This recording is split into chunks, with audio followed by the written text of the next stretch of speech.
안녕하세요. 성서와 함께 시간입니다. 저는 광주다이렇게 김의신입니다.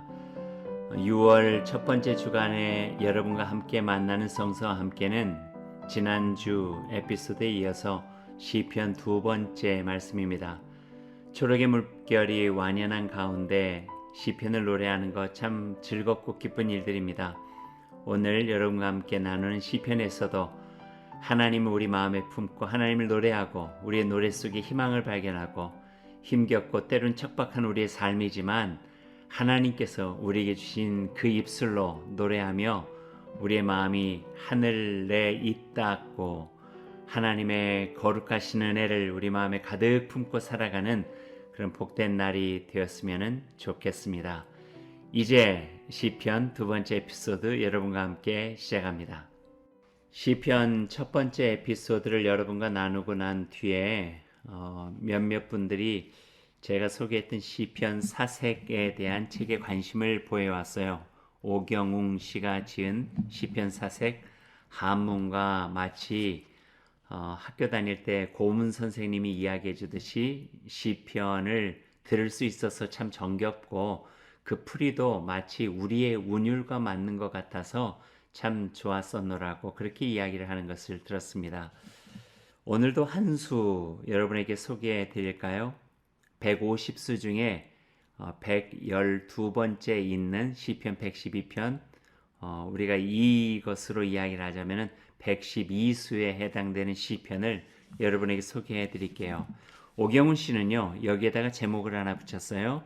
암연일창, 사자성어죠.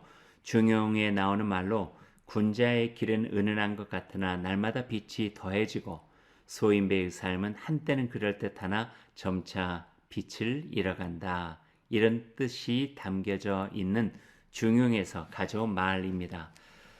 112수 한자성어로 제가 한번 먼저 앞부분만 읽어드릴게요. 이런 느낌이에요. 경주무해 낙도 불건하고 복제사인 성심소건이라 적선지가 필요여경이요 윤신윤옥 자손극창이라. 1절과 2절 읽어드렸는데요. 풀이해드릴게요. 행복하구나 이러한 사람 주님을 경외하며 게으름 없고 야훼 말씀 즐거워라 실증 내지 않으니 거룩하신 주님께서 돌보아 주시네. 선한 일 휩쓰니 기쁨 넘치고 덕이 흘러 넘치고 집안 또한 넉넉하여 자손들 모두 큰 복을 받는구나. 4절 말씀입니다. 이웃에게 공손하고 내면을 잘 길러서 기꺼이 베풀며 불의에 분노하니 약자는 세워지고 강자는 누르도다. 이런 사람 참으로 행복하여라. 생명 있는 동안 해받지 않으며 바른 삶의 본보기로 회자되리니 오랫동안 그 명성 떨치게 되리라. 10절 말씀을 제가 건너뛰어서 읽어드릴게요. 어리석은 자 이를 보고 눈 부라리며 이 갈지만 이를 간들 무엇하리. 제 목숨 재촉갈 뿐이리라. 그 몸 수치당하고 이름 더럽혀지니 그 치욕에서 벗어날 길 없으리라. 불초 도지 노목 절치요 절치하위 호불 천사라. 심패 명렬하니 하고 출차라. 재밌죠? 이렇게 시편을 150수로 읽어보는 것도 의미가 있으리라 여겨집니다. 이제 시편 내용에 대해서 조금 더 구체적으로 여러분과 함께 나눠보도록 하겠습니다.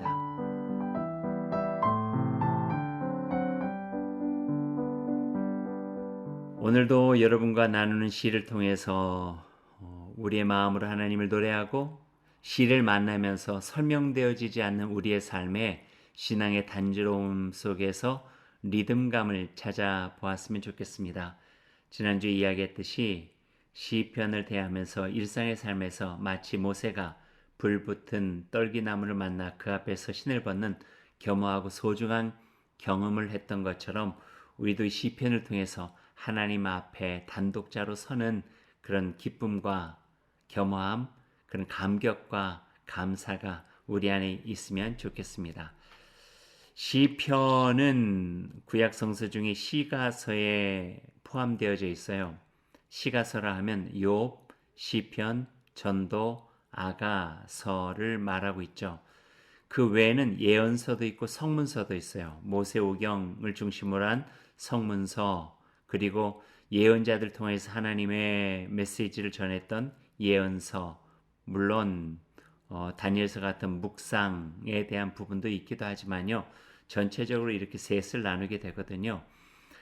그래서 시가서, 시편을 이렇게 보게 되면은 그 특징 중에 하나가 하나님으로부터 어떤 대언자를 통해서 내려온 것이라기보다는 우리의 삶의 자리에서 하나님께 올려드리는 것, 이것이 시가서의 특징이자 중요한 내용입니다. 근데 여기서 질문을 하나 할 수가 있죠. 그것은 그럼 시가서, 시편도 하나님의 말씀인가? 우리의 삶의 자리에서 하나님께 드린 것인데 하나님의 말씀인가? 성경은 하나님의 말씀이라고 하는데 여러분 어떻게 생각하세요? 한번 생각해 볼 수 있는 한 10초 정도의 시간을 한번 드려볼까요?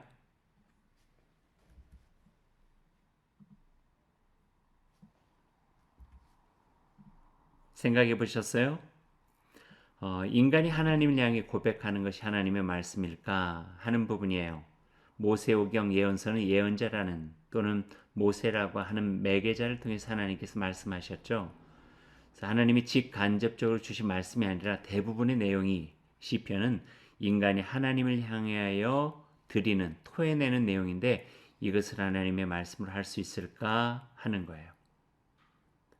결론적으로 이야기하면요. 하나님의 말씀으로 이야기할 수 있다 하는 거예요. 왜냐하면 우리의 삶 가운데 만난 하나님에 대한 고백들이라는 거죠. 그리고 하나님을 만나고 하나님을 삶의 자리에서 만나고자 하는 하나님의 백성들, 그분들이 하나님께 드린 진솔한 마음들이 그 안에 담겨져 있기 때문에 또 다르게 하나님을 경험할 수 있도록 하는 하나님의 말씀이라 이렇게 표현할 수 있을 것 같아요. 근데 한 가지 조건이 있어요. 모든 사람이 다 자기의 삶의 자리에서 하나님을 노래했다고 해서 시편에 들어가는 건 아니에요. 성경에 의해서 뒷받침되어야 한다는 말이죠. 다시 말하자면 주관적이기보다는 객관적이어야 한다는 거예요. 나 개인의 고백이라기보다는 공동체에서 함께 공감하고 검증되어져서 하나님께 부를 수 있는 객관적인 부분들이 이 시편 속에 있다는 것이죠. 시편이 400년에서 한 1000년 가까운 동안에 만들어졌다, 모아졌다 하는데 그 당시에 150편밖에 안 됐을까요? 아마 수백 편, 수천 편이 됐을 수도 있었을 거예요. 더 많고 많았겠지만 공동체 안에서 함께 고백될 수 있는 것으로 모아놓은 것, 이게 시편이라고 표현할 수 있겠죠. 하나님의 마음을 담고 있고 하나님의 뜻을 담고 있는 노래들을 우리가 함께 고백할 수 있다라고 하는 그런 조건 속에서 시편을 150편으로 서로가 조율해가지고 모아놓은 것, 이게 우리의 시편이라고 볼 수가 있습니다. 조금 신학적으로 이야기하면요, 이 시편에는 그래서 하나님의 파토스가 담겨져 있어요. 파토스는 하나님의 마음, 하나님의 감정, 하나님을 한 공동체에서 고백되어지면서 나눠질 수 있는 그 역동적인 것, 이런 것들이 이 속에서 담겨져 있다 하는 거죠.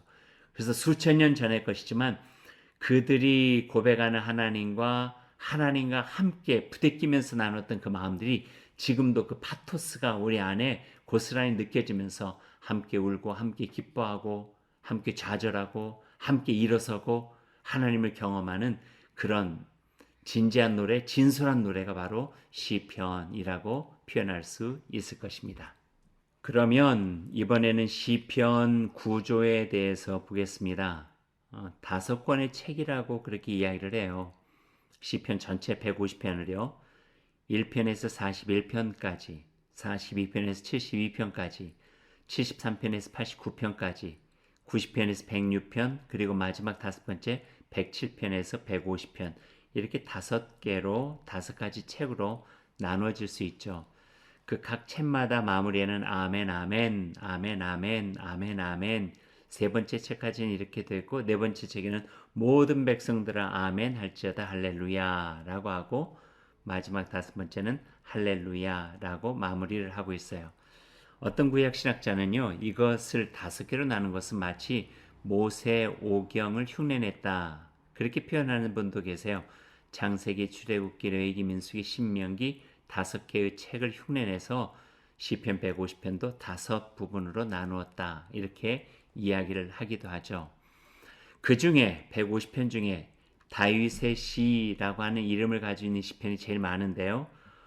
전체 73개, 73편의 시가 다윗의 시라고 하는 이름을 가지고 있어요.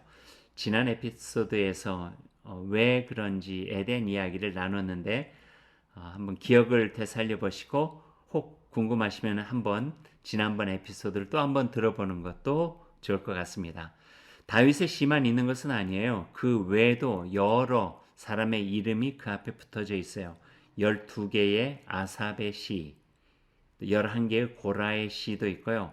하나씩 있는 모세의 시, 헤만의 시, 에단의 시도 있고 또 솔로몬 시, 여두둔의 시 2개와 3개 이렇게 시가 있어요. 이는 다 저자, 기고자, 편집자, 음악가 뭐 이렇게 말할 수도 있을 것 같습니다.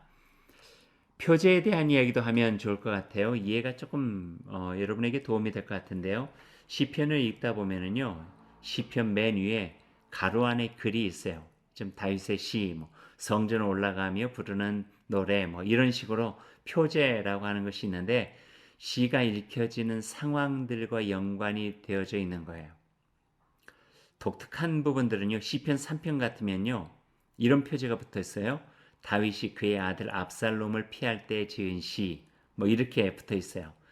이 시편을 언제 읽으면 공감이 되냐면요, 약간 여담이긴 하지만 그 여러분의 자녀들이 속을 새기잖아요. 그때 이 시편을 읽으면 공감이 확 돼요. 다윗이 그런 상황에서 쓰였거든요. 또 시편 30편 같으면은 다윗의 시라 하고 뒤에 성전 낙성가 이렇게 표제가 붙어 있어요. 다윗과 성전 낙성이 연관성이 있을까요? 그러지 않죠. 솔로몬 때 성전을 낙성했으니까요. 그날 그 앞에 다윗의 시라 이름을 붙여서 상황적인 부분들로 노래를 하고 있다 하는 거죠. 또 한 가지 특이한 것을 보면은 우리 성경에는요, 이 표제가 위에 가로 안에 있는데요. 히브리 성경, 이스라엘 백성들이 읽고 있는 히브리 성경에는요, 1절로 되어져 있어요.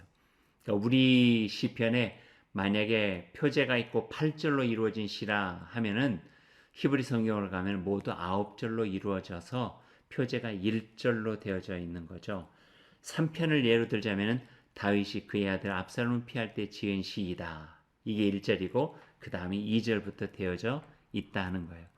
또 다른 것도 있어요. 이것을 연주하고 노래 부를 때 필요한 부분도 있는데요. 예를 들자면은 뭐 비둘기 곡조로 불러라라든지 잠시 쉬어라든지 뭐 북을 치면서 불러라라든지 뭐 셀라라고 해서 중간에 같이 추임새를 주면서 불러라라든지 뭐 이런 여러 가지 부분들이 바로 이 시편에도 담겨져 있다 하는 말씀입니다. 150편의 시편을 보면은 다 그런 건 아니에요. 그런데 어떤 시편은 찬송가 중에 그 시편의 구절과 내용을 이용한 찬송들이 있고요. 그러니까 시편으로 만든 찬송이라는 거죠. 또 어떤 시편은 복음성가로 부르는 시편을 인용한 찬양, CCM들도 있는 것 같아요. 찬송가 뒤에 보면은요, 대표적으로 시편을 이용해서 만든 찬송에 대한 것들이 나오는데 우리가 익숙한 부분이 있죠. 그 제목만 이야기해 보면은 다 나와 찬송 부르세 시편이에요. 주여 우리 무리를 불쌍하게 여기사 시편이고요.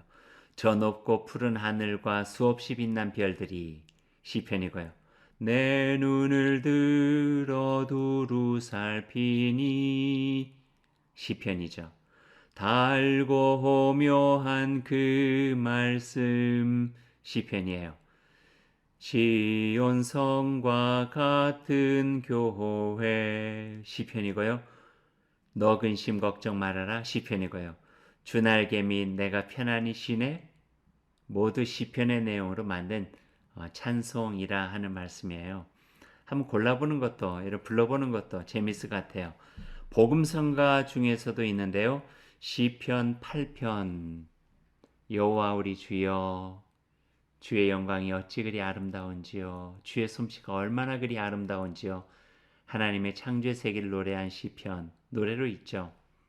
여호와 우리 주여.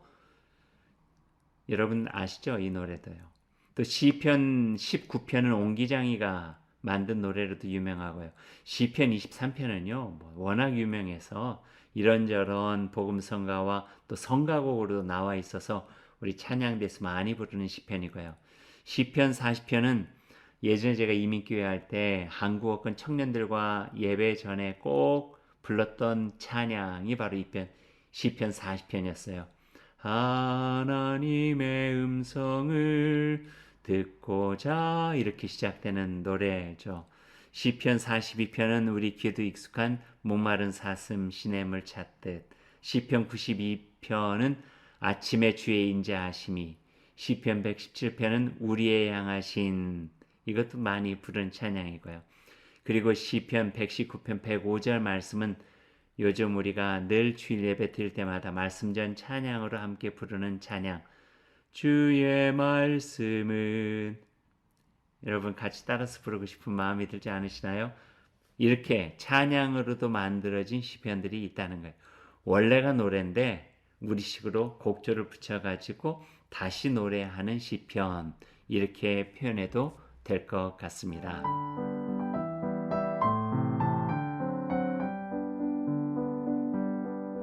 이제 시편 속으로 그 내용을 좀 더 깊게 들어가 보죠.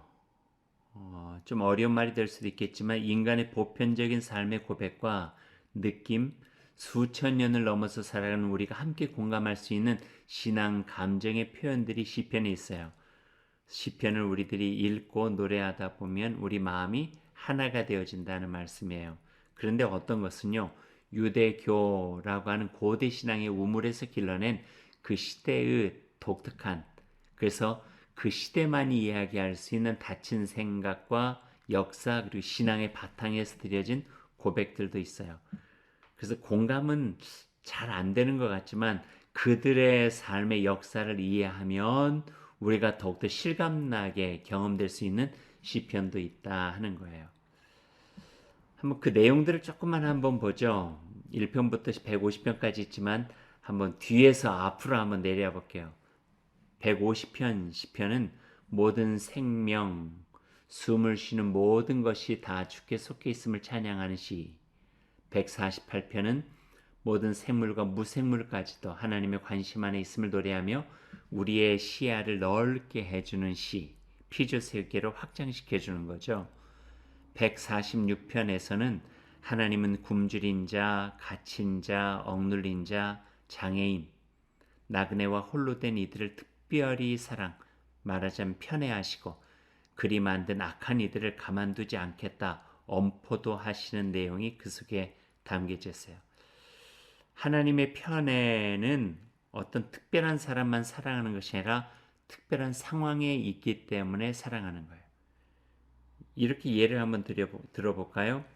자녀가 5이 있어요. 아들, 딸. 근데 누구를 사랑하냐면 다 사랑하죠. 그런데 그 상황에 따라서 더 사랑하는 자녀가 있는 거예요. 아픈 자녀, 다른 내 자녀보다 마음이 더 가요. 어떤 자녀가 대학 입시를 실패했어요. 1년 동안 재수할 수밖에 없어요. 그 1년 동안에 그 부모의 마음은 그 자녀에게 더 갈 수밖에 없어요. 늘 눈길 머무르면서 혹시 낙심하지 않는지, 혹시 좌절하지 않는지, 혹시 힘들어하지는 않는지 보게 되는 거죠. 이게 하나님의 편애예요. 어떤 특정한 사람을 사랑하는 것, 이건 인간적 편애예요. 특별한 상황에 있는 이에게 마음을 더 주고 사랑을 더 주는 것, 하나님의 공의로우신 편애라고 표현할 수 있는 거죠. 139편에는요, 하나님의 눈길은 꽤 섬세하고 결코 그 눈길에서 벗어날 수 없음을 인정하는 고백이고요. 130편은 불완전한 인간이 서로에게 할 수 있는 용서의 가능성에 하나님의 깊은 사랑이 깊이 개입하고 있음을 고백하고 있어요. 나의 힘으로 용서할 수 없지만 하나님의 사랑이 내 안에 있기에 나도 그와 함께 화해하고 용서할 수 있다. 이런 고백이죠. 103편은 이해되지 않는 삶 가운데서 고뇌하고 있는 인간의 그 내면의 모습을 그대로 드러내고 있고요. 127편은 예나 지금이나 이른 아침부터 늦은 밤까지 살기 위해 허둥대고 애쓰는 삶의 단면과 그런 삶을 살아가는 불쌍한 인생들에게 발 뻗고 잘 수 있는 쉼과 사랑을 주시는 하나님을 노래하고 있죠. 하나님께서 그 사랑하는 자에게는 잠을 주시는도다. 100편은 23편과 마찬가지로 하나님과 우리의 관계는 우발적으로 발생한 존재가 아니라 목자의 보살핌을 받는 양과 같다 고백하며 그 시대 유목민의 간결하고 담백한 신앙적 세계관이 담겨 있는 시들입니다. 51편은 읽다 보면은요, 우리 마음이 참 비통해져요. 죄로 인해 정말 그 마음을 참담하여 주님 앞에 무릎 꿇을 수밖에 없는, 잿빌 자리에서 죄를 뒤집어 쓸 수밖에 없는 그를 다시 회복시켜 주시고 하나님께서 정결케 하시고 다시 예배할 수 있는 기쁨도 주시며 하나님의 은혜 가운데 마음과 기쁨과 소망 가지고 다시 살게 하셨다고 하는 고백과 희망을 노래하는 시편 51편. 46편은 요동치는 세상에서 굳건하게 붙잡아 주시는 하나님을 만나고 우리 인생살이가 폭풍치는 배전 위에 서 있는 것 같다 할지라도 곤히 잠들어 계시는 예수님이 계심을 기억하고 절망하지 말고 좌절하지 말고 그분과 함께 그 어려움과 위기를 이겨내라.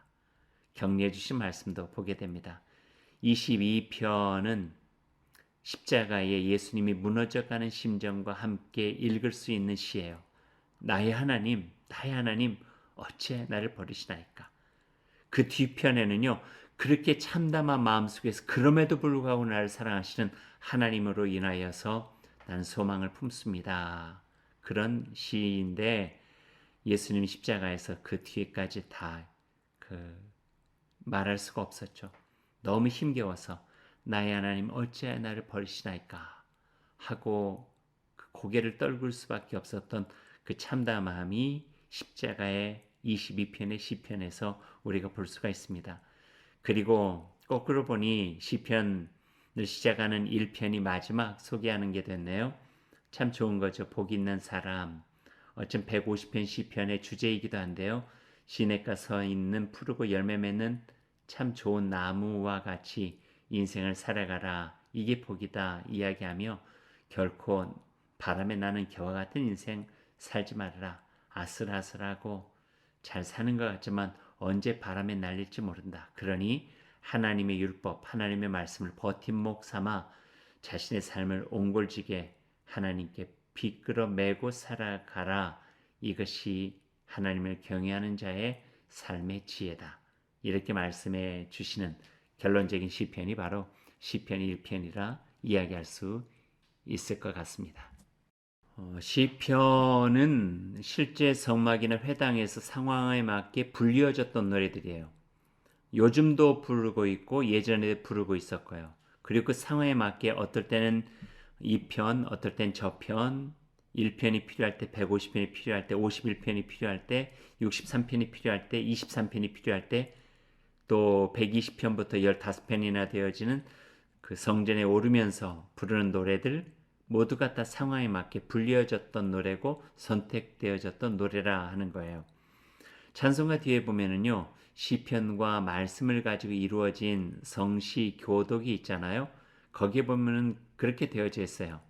우리가 그저 고르는 것 같지만 예배에 맞게 절기에 맞게 그 시편을 골라서 걸맞게 전체적인 맥락에 맞는 시로 하나님을 노래하게 되죠. 그래서 150편의 시편을 보면은요, 어떨 때는 임직식에 맞는 시편, 왕의 등극이라든지 직분을 받는다든지 뭐 여러 가지. 어떨 때는 결혼식 축가, 어떨 때는 슬픈 자에 대한 위로, 어떨 때는 가슴 아픈 탄식 이런 것들이 담겨져 있죠. 하나님의 임재의 경험과 하나님의 부재의 경험까지 온갖 인간의 삶 속에서 경험되어지는 삶의 자리에 노래를 부를 수 있는 그 내용들이 바로 시편 150편 속에 총망라되어져 있다. 이렇게 표현할 수 있을 것 같습니다. 지난 에피소드의 내용을 반복해서 제가 한 말씀드리자면은 그래서 시편에는 절제되지 않은 우리 인간의 감정이 고스란히 담겨 있는 거예요. 분노, 절망, 아픔, 낙심, 기쁨, 환희, 희노애락 다 담겨 있죠. 이는 하나님 앞에서 굳이 우리 감정을 숨기지 않아도 된다 하는 사실을 일깨워 준다 이렇게 말씀드렸어요. 그저 드러내면 된다는 것이죠. 이 모습 이대로 그 어떤 것이라도 다 품어주실 수 있는 분이 주님 여호와 하나님 그분이시기 때문에 시편은 하나님을 그냥 우리가 있는 모습 그 민낯으로 만나는 과정이죠. 그렇게 만나면 그 만남을 통해서 우리 내면에 깊이 있는 어두운 그림자는 물러가게 하시고 뭉친 그림자는 풀어주시고 그래서 시편을 노래하면서 우리 마음이 정화되고 영혼이 맑아지고 주님을 향한 그 신앙을 통하여서 새 힘과 새 소망을 다시 얻을 수 있게 되는 것 이게 바로 시편에 있는 노래라 이야기할 수 있습니다. 말하자면 내 안에 있는 부끄럽고 세속적인 감정들과 욕망들을 숨기려 하기보다는 민낯으로 그대로 드러내면서 하나님을 만나면 하나님이 그런 우리의 손을 붙잡아 거룩한 자리로 이끌어 가신다. 이것이 바로 시편이라 이야기할 수 있습니다.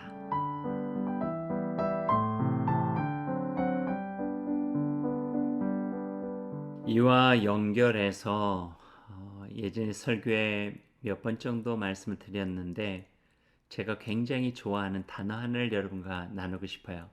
그 단어는 바로 중력과 은혜예요. 중력과 은총이라 할 수 있죠. 중력은 위에서 누르는 힘이에요. 세상을 살아가면서 어쩔 수 없이 우리의 어깨를 누르고 있는 짐과 같은 것이죠. 고통도 그 짐이 될 수 있고 고난도 짐이 될 수도 있고요. 좌절과 실패도 짐이 되고 절망도 짐이 되고요. 내 마음대로 일이 풀리지 않는 것도 그렇고 예기치 않은 상황 속에서 힘겨워하는 것도 그렇고요. 모두가 중력이에요. 나는 원하지 않는데 세상의 상황 때문에 환경과 형편 때문에 우리가 받을 수 있는 스트레스와 여러 가지 어려움 다 중력이라고 할 수 있죠. 그러나 그 중력을 이겨내는 힘이 바로 은총이라는 거예요. 이런 비유 드렸죠. 겨울에 얼어붙어 있는 언 땅을 봄이 되어지면은 그 새봄에 새싹이 움트어 오르잖아요. 그 여린 새싹이 이 두터운 딱딱한 땅을 뚫고 솟아오르는 거예요. 전 그걸 은혜라고 생각이 되는 거예요. 그래서 중력을 이겨낼 수 있는 힘이 은총, 은혜, 하나님께 주시는 놀라운 생명의 신비인 거죠. 우리 시편의 노래는 그래요. 우리의 삶의 민낯을 그대로 하나님을 만난다고 했잖아요. 중력 속에 살아갈 수밖에 없는 인간의 그 모습을 그대로 하나님께 드리는 거죠. 그때 하나님께서 우리 안에 은혜의 신비로 다시 생명의 힘과 기운을 주셔서 그 언 땅 중력을 이렇게 뚫고 솟아나서 하나님과 더불어서 희망으로 새 힘으로 새로운 생명의 역동치는 그 힘으로 살아갈 수 있도록 하는 것 이게 바로 시편이 가지고 있는 신비요 담고 있는 힘이라고 그렇게 이야기할 수 있을 것 같아요. 또 다르게 조금 더 깊게 이야기해 보면요. 그럼 중력은 이거는 나쁜 것인가? 중력은 잘못된 것인가? 아니죠. 중력이 우리 속에 있을 때 어쩌면 내 삶의 뿌리는 조금씩 더 깊어질 수 있어요. 그리고 그 뿌리를 지탱해 주시는 하나님의 은혜를 경험하고 그 지탱하는 힘을 근거로 해서 솟아날 수가 있는 거죠. 그러니 중력은 중력 나름대로 고난을 통해서 우리가 경험되어지는 것이 있고요. 그 고난 속에서 하나님을 경험하로써 다시 그 하나님의 은혜로 일어설 수 있는 힘을 얻게 된다 하는 것이에요. 월터 브루그만 그 구약 학자의 그 말을 인용하자면 이런 이야기를 했어요. 탄식으로 끝내지 마십시오. 아무리 힘들고 어렵다 해도. 탄식은 탄원으로 이어가야 됩니다. 그러니까 탄식은 우리 안에 있는 것인데 탄원은 우리가 하나님을 만나는 과정이에요. 그래서 탄식이 탄원이 될 때 그 탄원이 하나님 만나게 되죠. 로마서 8장처럼 우리가 다 기도할 수 없을 때 우리 대신할 성령께서 우리 모든 것을 아시는 하나님께 그 탄식을 탄원해 주신다고요. 그럴 때 하나님을 만나고 하나님을 만남으로 인하여 희망이 생기고 희망을 갖게 되니 생기도든 하나님의 백성다운 그 모습으로 다시 은혜 안에서 살아갈 수 있는 은총을 경험하게 된다 하는 거죠. 그래서 탄식과 간구까지는 가는데 그곳에 멈춰서는 안 되고 넘어서서 하나님을 만나는 경험을 해야 한다. 이것이 어쩌면 또 시편이 우리에게 보여주고 계시는 희망의 길이라 이렇게 볼 수가 있습니다. 시편을 정리해 보면은요, 제가 정리해 놓은 글을 한번 여러분에게 읽어드릴게요. 시편은 나의 시편이지만 우리의 시편이요, 시대를 넘어선 신앙 공동체의 시편이다. 땅 위에서 살면서 보여지는 현상에 목을 메고 살아갈 수밖에 없는 인생들, 중력으로 눌리는 인생들이죠. 그들에게 시편은 하늘의 별과 달을 사귀어 밤하늘의 비처럼 살도록 돕고 있고, 지면에 땅의 평면적 삶에서 지층의 깊이에 우리의 뿌리를 내려 뜨거운 불덩이처럼 우리를 사랑하시는 하나님의 온전한 존재를 경험하고 다시 일어나 언 땅을 뚫고 나가 하늘로 솟구쳐 오르는 그 힘을 우리 시편에서는 발견할 수 있다. 시편은 무엇인가? 시편은 연약한 나를 적막한 방에서 절대자 앞에 홀로 앉아 숨소리조차 낼 수 없는 위험 앞에 우리를 몰아가기도 하고, 슈퍼맨의 품에 안겨 황홀한 우주를 비행하듯 하나님의 품에 안긴 하나님의 자녀로 즐거운 경험을 하게도 된다. 광야에서 이민족과의 갈등에서 욕망의 끝에서 맛본 좌절에서 할 수 있는 것이 아무것도 없는 포로의 땅에서 부르는 탄식이기도 한 것이 시이지만, 모든 것이 다 무너졌지만 아직도 건재하신 하나님의 계심을 경험하면서 폐허가 된 고토 옛 땅에서 다시 부르는 그 희망가가 바로 시편이기도 하다. 그래서 시편은 사막과 같은 세상, 광야 같은 세상에서 메마르게 살아가는 우리이지만 그 가운데서 시원한 물 한 바가지 얻어먹고 다시 힘을 내서 그 길을 걷게 하는 깊은 우물샘과 같은 노래가 바로 시편이다. 이렇게 정리해 볼 수 있을 것 같습니다. 마무리하죠. 더 덧붙일 이야기가 별로 없네요. 시가 고맙고요, 시인들이 고맙습니다. 수천 년 전에 지어진 시들이지만 지금 삶의 자리 여기에서 하나님을 만나고 하나님을 부르며 우리의 삶을 다시 한번 생기돋은 푸른 싹처럼 살아갈 수 있도록 도와주신 시가 너무나도 고마울 뿐입니다. 시편 두 번째 에피소드는 이렇게 마치겠습니다. 또 한 주간 동안 여러분의 삶의 자리에 하늘아버지의 놀라우신 은총 가득하고요, 여러분의 입술과 여러분의 삶에서 이 시편 150편과 같은 아름다운 노래가 불리어지기를 고대합니다. 성서와 함께 지금까지 김우신 목사였습니다.